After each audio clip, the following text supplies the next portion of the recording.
Hello friends, I Dr. Sardhanani, Faculty of Commerce and Management, Biani Group of Colleges.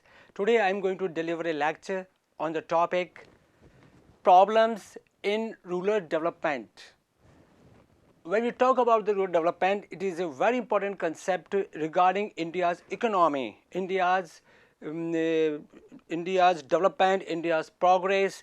It is a very important concept which decides the fate of the development of India. Lots of people live in villages in India. Maximum population of India lives in villages, so it is a very important factor it's a very important concept for topics related to development of village rural economy. There are many problems related to rural development. The most important ones I am going to discuss today. Number one, it is people's related problems. Those problems which are related to people living in the villages, living in the village areas. Number one, it is traditional way of thinking. The people of villages think traditionally on the basis of their past pattern, past life structure, past life living habits and psychology and status and sociology. They don't think in the prospects of the new technology, new changes taking place. They do not adopt the changes very easily. Number two, it is poor understanding.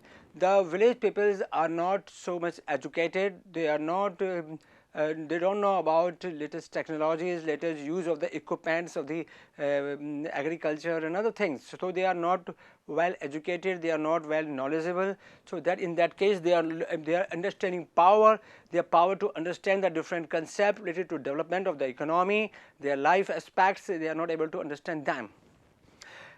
Third point is low level of education to understand efforts and new technology. The village people doesn't know they are not well educated, so they are not able to understand the efforts taken by the government of India, the government of the states.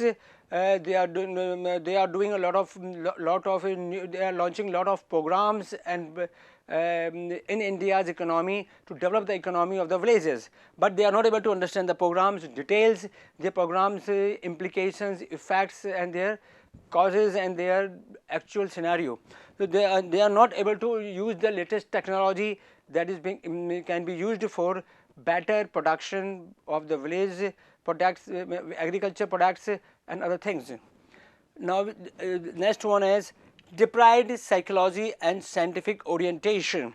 The village peoples are having a psychology which is based on old pattern, old life structure, old sociological traditions and all the other different things taking place in the country for the last long years of decades. So they are not, their psychology is not highly proper way, and they are working on the past life pattern, on the traditional customs and traditions, doing a lot of things for depriving them from the success. Scientific orientation, they are not scientifically oriented, they don't work on the basis of scientific reasoning, logic. They are doing the agriculture production work and खेती का काम जो कर रहे हैं, वो जो खेती का काम कर रहे हैं वो साइंटिफिक ओरिएंटेशन पे आधार पे नहीं है. उनको जो काम करना चाहिए एग्रीकल्चर के सेक्टर में, खेती बाड़ी के अंदर, वो scientific technology, scientific equipments, latest equipments, उन्हें यूज़ करने की कला, उन्हें बेहतर ढंग से चलाने की कला उनमें नहीं मौजूद, इसलिए वो टेक्नोलॉजी को इस्तेमाल नहीं कर सकते. Lack of confidence, they don't have the village people living in the villages doesn't have the confidence, they lack the confidence level that they can succeed, they can develop their life high way. So in that condition, lack of confidence plays a major role in backward of the India's economy. Poor awareness, they are not, the village peoples are not at all aware of all the different programs launched by the central government and the state governments. They does know the name, they know only the name of the program. They don't understand what is there underlying in the program details, what are the effects and what are the benefits of the program. So in that condition, because they are uneducated, they are not able to understand the different things. So in that way, poor awareness is a major factor which is stopping which is a major hurdle in the fast development of the village level economies. Low level of education. The village peoples are highly uneducated. The senior persons, दादाजी दादी जी और पापा जी वगैरह जो भी हैं family members में आप देखेंगे गाँव के अंदर जा कर के वो सब uneducated हैं, पहली क्लास पास, दूसरी क्लास पास, पांचवी class pass, but they are not able to, they don't know English, they don't know how to operate the communication system. A lot of things are there. So in that condition they are not able to use their education aspects for the success of the economic development. So they rely only on what other people say, what is going on in the group discussions, village people sitting in the chopal or and other things, and in panchayats, what is going on. They are not able to understand whatever the other people tell them. They are working on the basis of that only.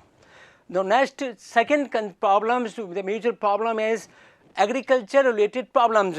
The village people's income source is only the agriculture production. When they are not able to produce a better way, they are not able to produce high quantity of the product, they are not going to earn lot of money. Due to lack of money, they are not in a position to have a standard of life, luxury life and a better life. The different concepts are there. Lack of expected awareness, knowledge, skill and attitude. They are not aware of latest technologies, latest production systems that can be used for agriculture production, betterment of agriculture production, increasing the agriculture production, new mixed techniques and other latest techniques of the agriculture producing vegetables, fruits and other grains, and seasonal agriculture work is the very important deciding factor. In Rajasthan, when we see the agriculture is dependent on monsoon, the lack of water is there, and due to lack of water availability, they are not able to grow the crops as such. Knowledge, they don't have, the village people doesn't have the knowledge how to increase their productivity of the agriculture products. If they have the knowledge, they are not able to use it because they don't know how to implement the latest technology. Skill and attitude, their skills are highly undeveloped. They are not having the computer skills, they are not having the how to run the tractors, how to run the different equipments, how to work on the different agriculture new instruments, and they are not able to produce that good quality product. Unavailability of inputs, whatever inputs are there available to the villagers is of not such a high quality because of the corruption going on in the government offices as such. Lot of money, a lot of high quality equipments are not available to them, such as tractors and other equipments, irrigation equipments, water, tree cutting equipments and all the different equipments required in the villages to have better production, better quality of production. That is a major concept hurdle we have here. Small size of land holdings, हमारे गांव में देखा गया है कि जो परिवार होता है पहले होता था संयुक्त परिवार, joint family was there in the past, and now it is the family is converting into the nuclear family. Family is diverting towards the breakdown of the families is taking place, and for that reason their holdings are bifurcated in small land holdings, and due to small land holdings they are not able to implement, not able to use the latest technology of the latest technology of the agriculture equipments, utilization, tractors and other things that we can use for better, fast and better quality production and high quantity of production. They are not able to produce that because of the fight between the brothers, भाइयों में, बहनों में और परिवार में आपसी झगड़ों ने गाँव की ज़मीनों को टुकड़ों में बांट दिया है, जिसके कारण वहाँ पर बेहतर कृषि होने की संभावना ही बहुत कम होती जा रही है. धीरे धीरे जो ज़मीनें बची हुई है उनको भी जो ब्रदर्स हैं, फैमिली मेंबर्स हैं, वो बिल्डर्स को बेच देते हैं, जिससे कि वहाँ एग्रीकल्चर का माहौल खराब होता चला जा रहा है. With world-class education and excellent placement record, Biyani Group of Colleges is committed for your bright career. Biyani Group of Colleges, where you can trust. Now we come to the point number 3. The problems in rural development के point number 3 में पहुँचते हैं हम. Third कहता है कि infrastructure related problems, गाँवों के अंदर in our villages there is a lot of problems related to the infrastructure sector. What are those problems? Let us discuss one by one. Water, lack of availability of drinking fresh water. शुद्ध पीने के पानी की बहुत बड़ी कमी है गाँवों के अंदर. फिल्टर पानी नहीं आता है, ज़मीन से लिया जाता है, जो कि उसमें कई तरह के कीटाणु मट्टी मिलके आती है जो स्वास्थ्य के लिए हानिकारक होती है. Electricity, when we talk about the electricity, गाँव के अंदर बिजली लगातार 24 घंटे नहीं आती है. It doesn't come all the 24 hours. कुछ घंटे के लिए बिजली गांव में आती है. उस घंटे के दौरान ही उनको सिंचाई के सारे साधन पूरे करने होते हैं. सिंचाई का सारा काम उन्हें उसी समय अवधि के दौरान ही करना होता है.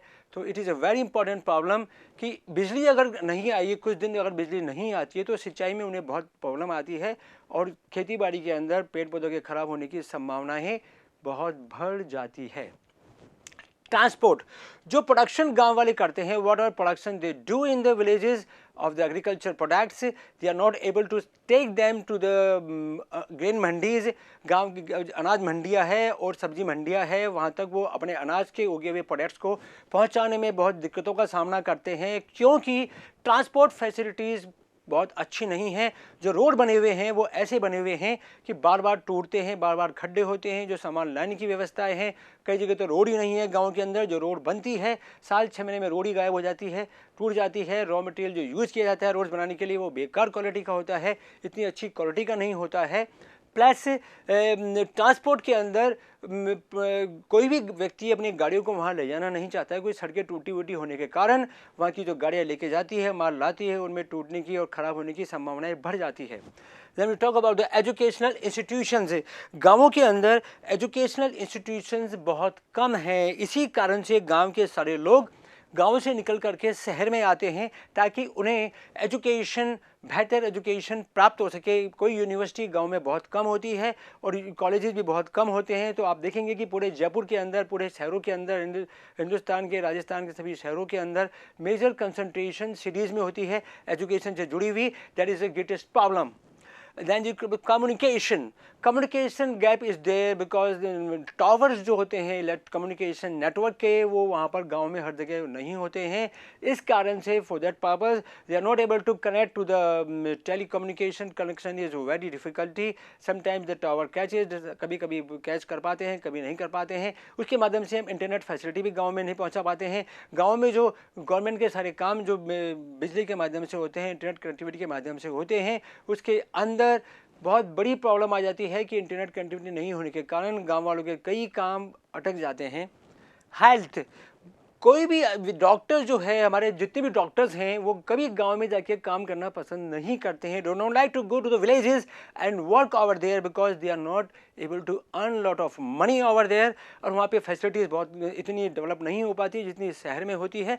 इस कारण से वो गाँव में जाना पसंद नहीं करते हैं. इस कारण से गांव में हेल्थ की बहुत बड़ी प्रॉब्लम चली आ रही है. गांव में अस्पताल होते हैं वो साफ़ सुथरा भी नहीं रखे जाते, क्योंकि वहाँ लैक ऑफ, कोई भी आदमी वहाँ गांव में जाके काम करना पसंद नहीं करता है. हर व्यक्ति शहर में करना पसंद करते हैं. तो हमें अगर डेवलप करना है गाँवों को तो हमें सबसे पहले गाँव में अच्छी हेल्थ फैसिलिटीज़ को प्रोवाइड करना पड़ेगा. वहाँ अच्छी हेल्थ फैसिलिटीज़ होंगे, वहाँ अच्छे डॉक्टर्स होंगे, नर्सेज होगी, अच्छी फैसिलिटीज़ अवेलेबल होगी, तो गाँव वालों को शहर में आके इतनी भीड़ लगानी नहीं पड़ेगी. एम्प्लॉयमेंट, गांव में कोई रोजगार के साधन उपलब्ध नहीं है. Only one job facility is available and that is agriculture work. इसके अलावा गांव में और तरह के जॉब प्रोफाइल, एम्प्लॉयमेंट प्रोफाइल बहुत कम है. For that purpose lot of people migrate from villages to the cities, and that is the major cause कि they are not able to develop the villages such a fast speed as they wanted. Storage facility, गांव वाले बहुत अनाज उगाते हैं, बहुत अच्छे अच्छे क्वालिटी का अनाज उगाते हैं, लेकिन जब वो अनाज रखते हैं स्टोरेज में तो अनाज अंदर रखने के अंदर ही पड़ा पड़ा ख़राब हो जाता है, उनकी क्वालिटी ख़राब हो जाती है. सरकार की तरफ से इतने अच्छे स्टोरेज गोडाउन वगैरह नहीं बनाए गए हैं ताकि वहाँ पर उनका स्टोरेज किया जा सके और उसको हाई रेट पर अच्छी क्वालिटी का माल देश में जगह जगह सप्लाई किया जा सके. Now next we come to the fourth problem of villages, that is economic problems. First one, in that we study unfavorable economic conditions. The conditions of economy are not favorable in villages due to many reasons. and the main cause is high cost technology. What the new technology we want to implement in the villages for better agriculture production, we cannot implement them because the cost of technology is somewhat very high. They are not able to afford that because जो गांव वाले लोग होते हैं उनके पास income इतना source नहीं होता है कि वो इतनी हाई महंगी टेक्नोलॉजी को इस्तेमाल कर सकें, क्योंकि वहाँ पे पहले ही परिवारों का बंटवारा हो चुका होता है और इतने पैसे एक व्यक्ति के द्वारा यूज़ किया जाना संभव नहीं होता है। उधर मानसून भी अपना असर दिखाता है, अगर मानसून नहीं आता है तो किसान के पास पूरे साल की इनकम जीरो हो जाती है। High cost of inputs, whatever inputs they are going to use in agriculture production, they are of high quality. उसको जो लोन पे जो गवर्नमेंट प्रोवाइड करती है उनको, वो उनके फिर भी उनको ढंग से प्रोडक्शन नहीं होने के कारण, बेटर प्रोडक्शन नहीं होने के कारण वो उसको पैसा चुका नहीं पाते हैं, इसलिए कॉस्ट बहुत ऊंची है। अंडर प्रिविलेज्ड रूरल इंडस्ट्रीज़, गांव में जो इंडस्ट्रीज लगाई जाती है उनको सरकार की तरफ से कोई स्पेशल प्रिविलेजेस, कोई बेटर बेनिफिट्स नहीं दिए जाते हैं जो कि हम इंडस्ट्रियल एरिया में देते हैं। जयपुर में या जितने भी सिटीज़ हैं उनमें जो इंडस्ट्रियल एरियाज़ है, गवर्नमेंट उनमें इंडस्ट्रीज़ लगाने के लिए, बहुत कुछ करने के लिए बहुत सी फैसिलिटीज़ देती है, लेकिन जो गांव हैं हमारे, वहाँ पे जो इंडस्ट्री, छोटी मोटी इंडस्ट्रीज़ होती है, उनको कोई तरह की बेनिफिट्स इतने नहीं दिए जाते जितने कि दिए जाने चाहिए। That is a great problem in development of villages. Then we come to the fifth point, that is leadership related problems. वो समस्या है जो नेताओं के से जुड़ी हुई है। ग्रामीण विकास और नेताओं का एक बहुत गहरा संबंध है, बहुत इंपॉर्टेंट उनके रिलेशंस पे आधारित होता है डेवलपमेंट, विकास गांवों का। And main problem is leadership among hands in active and incompetent people. गांव के जो नेता लोग होते हैं बहुत सारे वो इनकॉम्पिटेंट होते हैं, कई तो पढ़े लिखे नहीं होते हैं, कई को कुछ नॉलेज नहीं होती है महत्वपूर्ण कंसेप्ट्स की।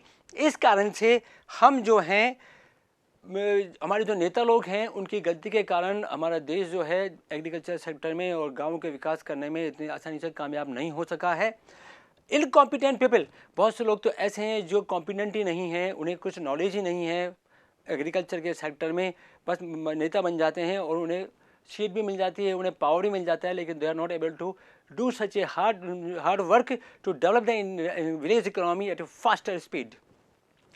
And self interest of leaders, बहुत से नेता लोग ऐसे होते हैं जो अपने पैसा कमाने में, अपने नाम को रोशन करने में लगे रहते हैं, गांव के विकास पर इतना ध्यान नहीं देते हैं, दिल लगा के ध्यान नहीं देते हैं, जिसके कारण गांव का विकास इतना आसानी से नहीं हो पाता है जो कि होना चाहिए। Then we come to the administrative problems of the villages rural development, political interference। सबसे बड़ी प्रॉब्लम यह है कि गाँव का विकास आज तक इतना अच्छा क्यों नहीं हो सका। Why not able to develop the villages at a faster speed. आज़ाद होने के बाद आज तक इतने लंबे समय मिलने के बावजूद हम देश के अंदर गाँवों को डेवलप नहीं कर पाए हैं। क्यों नहीं कर पाए हैं? क्योंकि हमारे पॉलिटिकल इंटरफेरेंस एक मेजर क्राइटेरिया है, एक बहुत इंपॉर्टेंट फैक्टर है, जिसके कारण, हमारे पॉलिटिकल इंटरफेरेंस के कारण हम अब गांव के विकास की एक्चुअल जो सिचुएशन है उसको देख के जो नीति बनाई जानी चाहिए डेवलपमेंट की, वो बना नहीं पाते हैं। ये नेता लोग जो हैं अपने इंटरफेयर करके अपनी मर्जी के मुताबिक अपने बेनिफिट की पॉलिसीज़ बनाते हैं जो कि गाँव के विकास के लिए नहीं हो पाती है। ग्राउंड रियलिटीज़ पे आधारित पॉलिसीज़ होनी चाहिए जो सक्सेस को मदद करे। Unwillingness to work in villages, कोई भी व्यक्ति गाँव में जाके काम करना पसंद नहीं करता है due to lack of standard of living, due to lack of better amenities and facilities, due to lack of transport systems, many things are there। तो लोग वहाँ पे जब काम करना नहीं चाहेंगे, जाके काम करना दिल लगा के, तो डेवलपमेंट गाँव का इतना फास्ट हो पाना संभव नहीं है। जो भी जाते हैं मेजर टाइम पे उन्हें अपने शहर में जाने की लगी रहती है। Development is a very good problem. Importance improper utilisation of budget, जो बजट सरकार बनाती है, चाहे सेंट्रल गवर्नमेंट बनाए चाहे स्टेट गवर्नमेंट बनाए, the budget money is not properly utilised by the bureaucrats, by the government authorities for the development of villages। that is a major factor। जो budget में पैसा एग्रीकल्चर डेवलपमेंट के लिए लगाया गया है, जो प्रोविज़न रखा गया है उसके लिए, उसका पेमेंट जो है एग्रीकल्चर के रियल डेवलपमेंट में होना चाहिए। That the major problem we have, तो it should be taken care of. No proper monitoring programmes and like in their implementation. सरकार जितनी भी अच्छी अच्छी सरकार जो है हमारी सेंट्रल गवर्नमेंट है और स्टेट गवर्नमेंट है, बहुत अच्छी अच्छी पॉलिसीज़ बना के लाती है, लेकिन उनका इम्प्लीमेंट जब करते हैं तो उनकी प्रॉपर मॉनिटरिंग करने वाला कोई नहीं है। करते भी हैं मॉनिटरिंग तो अपने बायस, अपने खुद के आइडियाज़ डाल देते हैं और एक्चुअल फिगर, एक्चुअल स्टेटस जो होता है उसका वो प्रेजेंट नहीं कर पाते हैं, और इम्प्लीमेंटेशन का जो वर्क है उसमें बहुत सारी करप्शंस हैं, उसमें लोगों की रुचि नहीं है, कई तरह की प्रॉब्लम्स हैं, गांव वाले उस कंसेप्ट को समझ नहीं पाते हैं। इसलिए ये डेवलपमेंट हमारा जो गांव का है वो डेवलपमेंट सक्सेसफुल नहीं हो पाता है। जितना सक्सेस तो हो रहा है लेकिन इतना सक्सेस नहीं हो पा रहा है जितना कि सक्सेस होना चाहिए।